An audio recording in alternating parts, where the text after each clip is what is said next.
So, Steve, you and I have been playing quite a bit of Clubhouse 51 games over the past week or so, I believe. And I thought we should get together and talk about our impressions of the game so far, or all 51 games perhaps. I don't think we'll cover all 51 here. But, there's some things about this game that I think we learned that we didn't know about before. In fact, we'll have a whole separate video with at least 10 things we learned about the game. So make sure to go check that out for some really specific details. But for now, I thought we'd go over our overall impressions and thoughts on what we think so far of this collection of games. So Steve, what's your overall take on Clubhouse 51 games so far? So far, I'm liking it. I wasn't sure about it when it was announced. I didn't have that same connection to tanks that you have, for instance. I'm hugely competitive, so some of these games are the kind where I keep having to go one more. 4 in a row, which is basically like Connect 4. Yes. That is simple but incredibly addictive. But I have to say, by a landslide, for some reason, my favorite game is darts.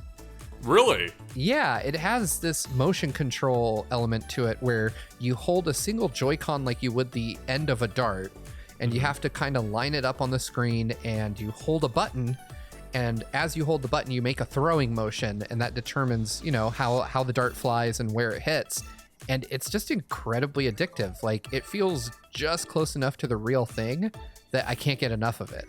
Yeah, it's fun because you're playing on the TV, you're actually facing the TV as you would be a dartboard in real life, and it feels surprisingly authentic. Yeah, so the first night we got this game, like you said, about a week ago, I actually recreated a small bar scene in my room. So I changed the lights to blue lights because I have these color changing lights at home, and I played some music in the background, and I ordered some real awful pizza and got a couple beers, and I played this with my girlfriend, and it was just a whole lot of fun to kind of do this thing. And I got Clubhouse Games just thinking it'll be a fun pastime, but now I've been playing it every day. So it's become kind of a staple. This is your Animal Crossing replacement. I don't know that I'd go that far. I love Animal Crossing too much to replace it wholesale with Clubhouse Games, but I'm just I saying do there's only Clubhouse one. Games a lot.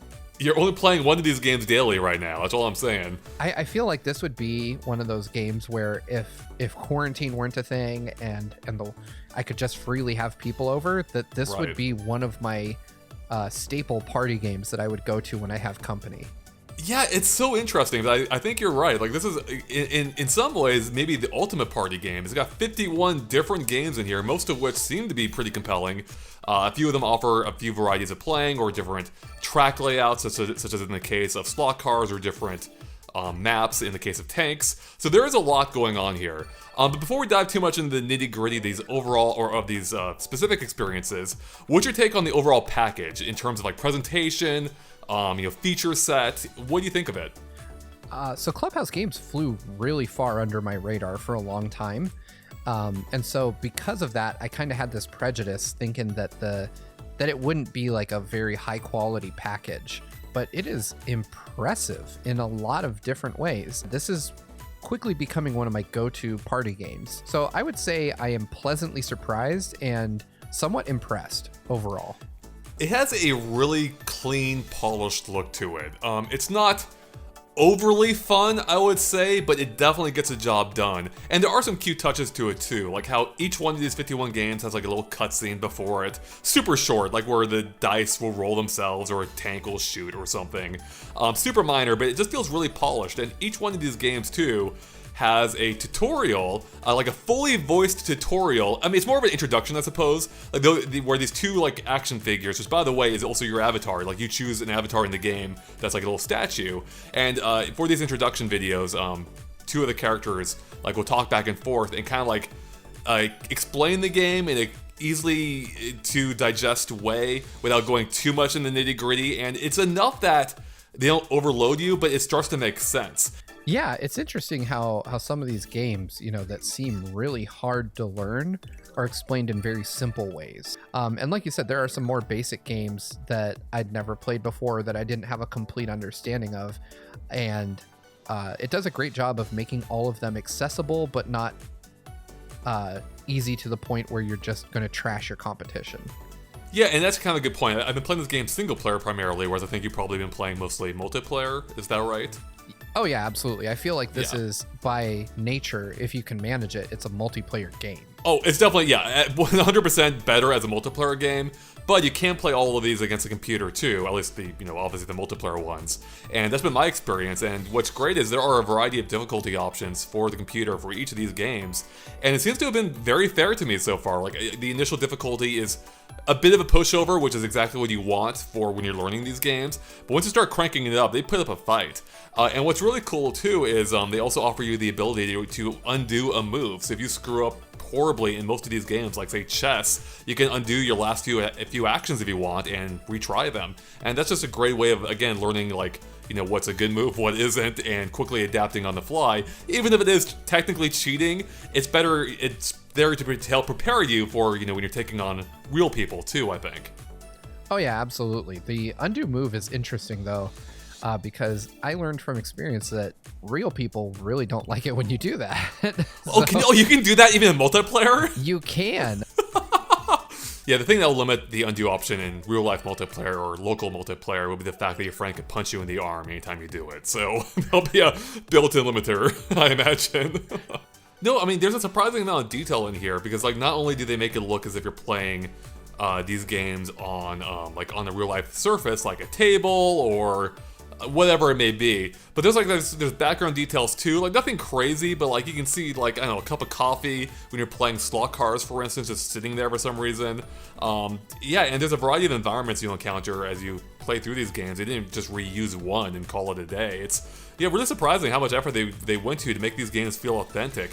Like, even to the point where if you play some games, like, depending on whether you're playing a game on the TV or in tabletop, the perspective will be slightly different. So you're playing on the TV, you'll have, like, an angled perspective as if you're looking at it from, slightly set back from the game board.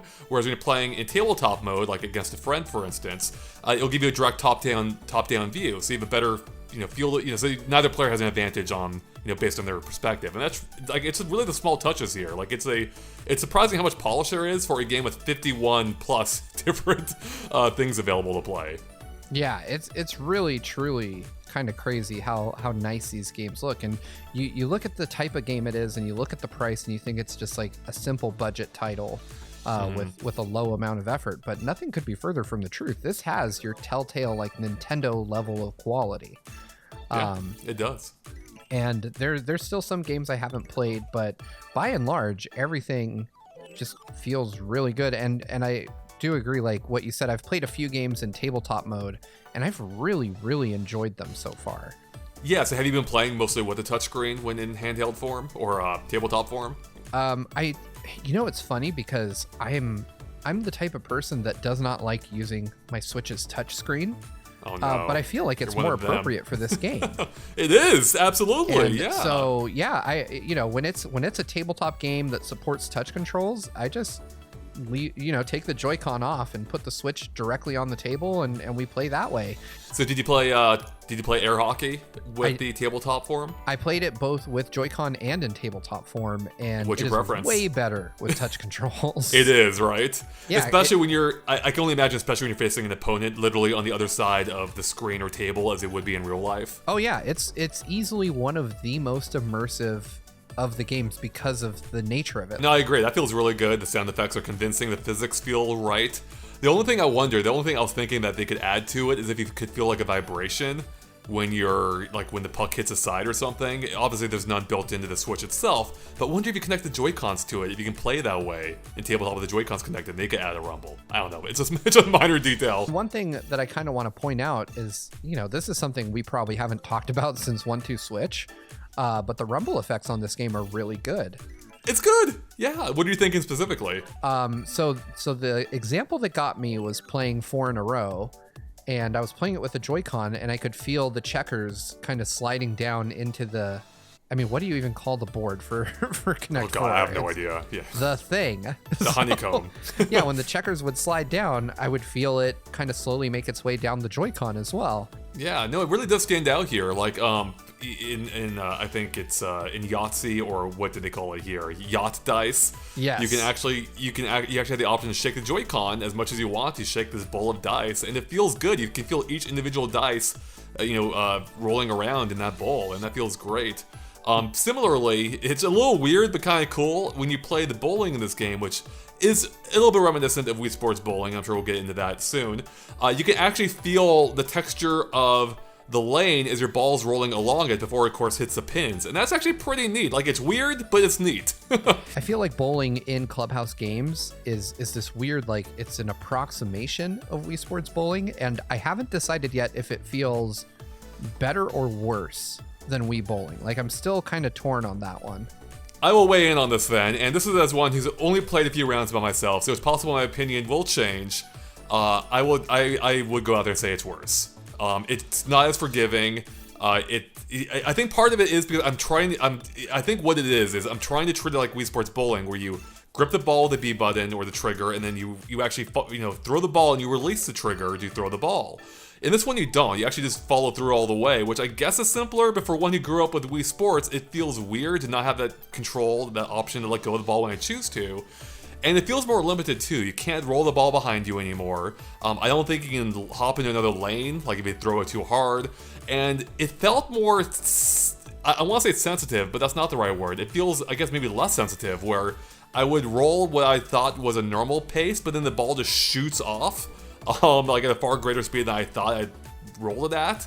So again, it could be because I haven't learned the nuance of how this works. I'm just used to Wii Sports.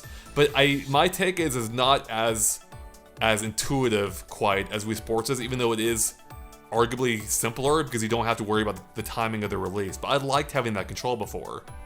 Yeah, so for me, I agree that the release timing is definitely one thing about it that is worse, because you do feel like you inherently have less control. But then I kind of start to get bogged down in semantics of, am I having a harder time with it because a single Joy-Con is less ergonomic than a Wii remote was?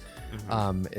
Is it more difficult because the tracking in the tracking isn't as precise, or maybe it's more precise? It's really hard to tell. But I think we've both gone bowling in real life too, right? Which obviously is not the same, but that is a point of comparison though, right? Like, which one feels more true to the real life experience? Well, I mean, I bowled a strike in both, so neither of them are like real life bowling.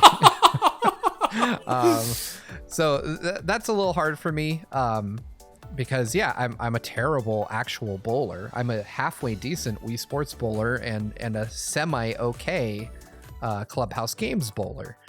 Which is ironic given the fact that your last name is Bowling. I betray my family name by being bad at all forms of bowling, but except for being the human, I'm good at that one, I think. The key takeaway here is that it is still really fun. It's just really hard for me to pin down if it's better or worse than Wii Sports. Steve, are there any other standout games here that you want to touch on for any reason? We can't go over all of them, of course, but did anything, did any of these stand out to you for any particular reason? I would have to say another one of the standouts for me is toy boxing. Oh yeah, really? Yeah, it's just a simple and I think it probably doesn't work nearly as well with a CPU opponent. But it kind of reminds me of like Rock'em Sock'em Robots. That's when you put it that way, that's fun. Yeah, so the whole it's almost like a mix of Rock'em Sock'em Robots and sumo in a way, because you don't win by like popping someone's head off.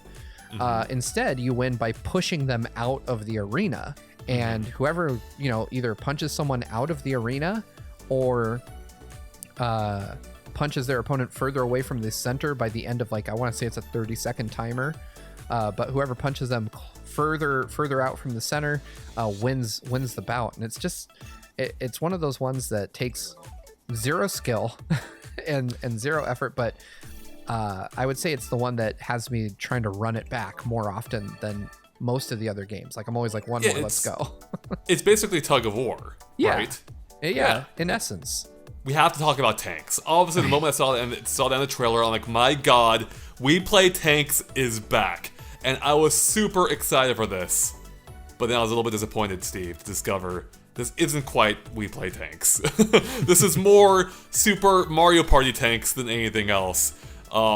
Which, there are two modes here. One's Battle Tanks, which I think is basically what Mario Parties was. Then there's Team Tanks, which feels a little bit closer to We Play Tanks in that this is a co-op based game and you go around targeting enemies. And I think there are are there 15 stages to this or something? I believe we were told. I'm not confirmed that myself. Yeah, I think we'd heard. Battle tanks, we have 3, I want to say. Right.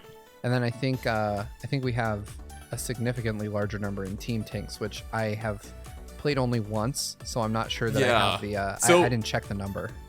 So I played through a few stages of this, and the main differences to me are the biggest absolute difference between this and We Play Tanks is that you don't have independent aiming control separate from your movement. They are tied together. So whichever direction you're facing is the direction, or whichever direction you're moving is the direction you'll be shooting.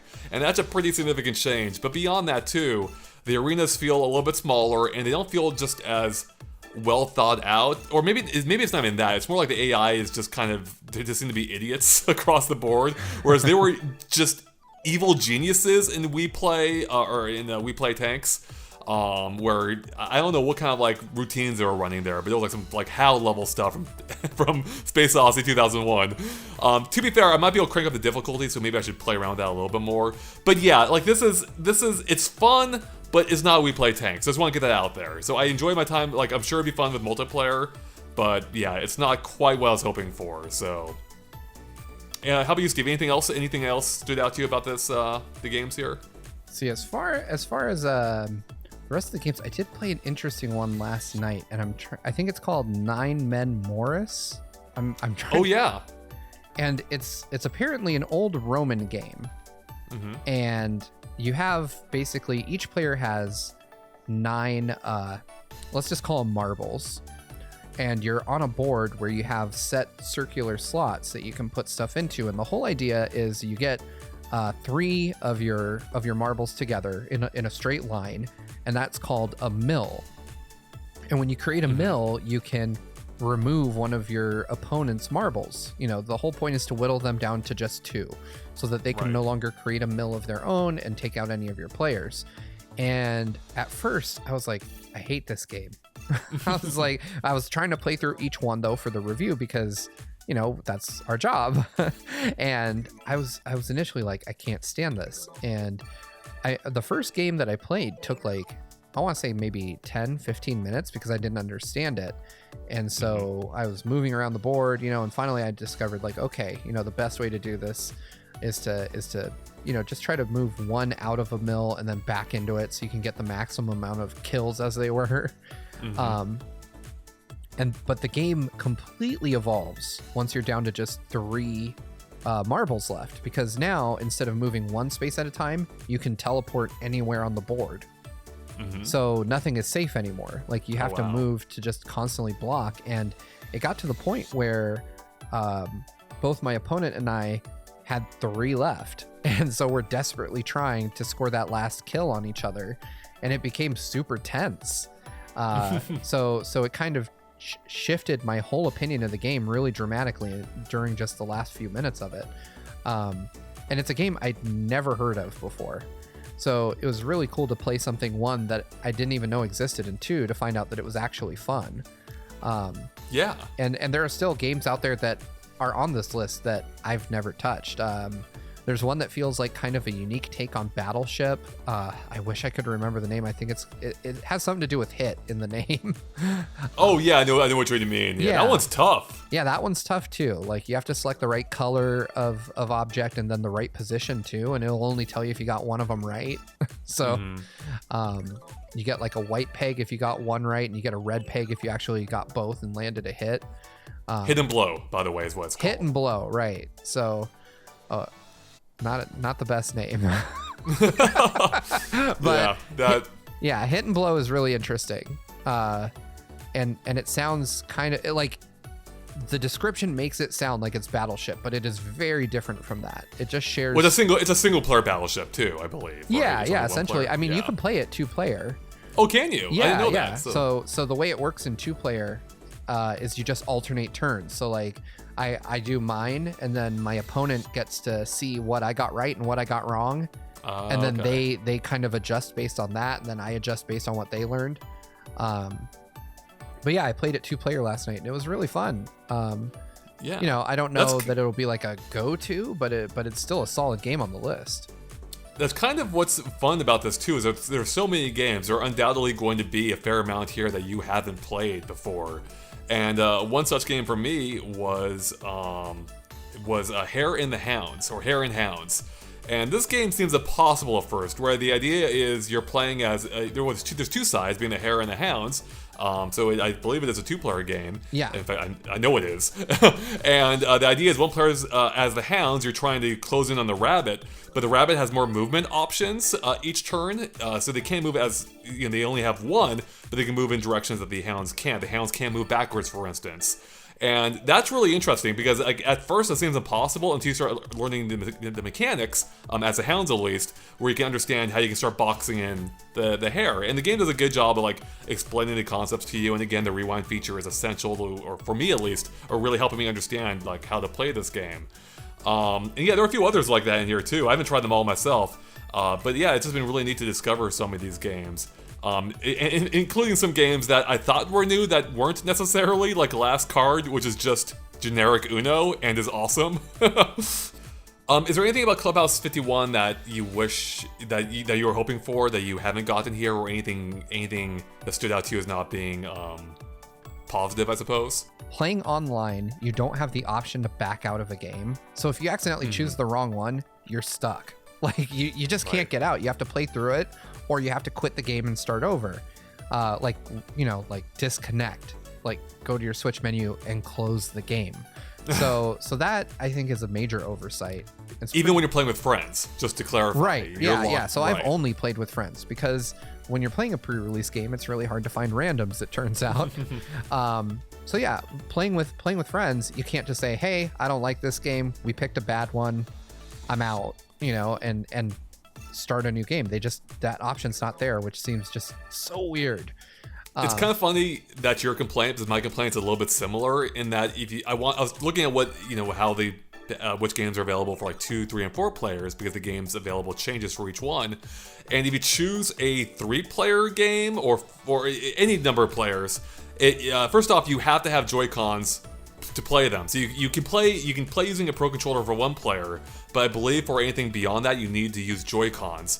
And as soon as you choose 2, 3, or 4 players, it asks you to connect your Joy-Cons, meaning that there was no way for me to back out, and the Pro Controller is immediately turned off. So I was locked into this freaking screen until I found a Joy-Con, connected it, so I could back out and or continue to look at the games. So that was a super minor thing, but it's a little annoying the first time, where I now know not to do that.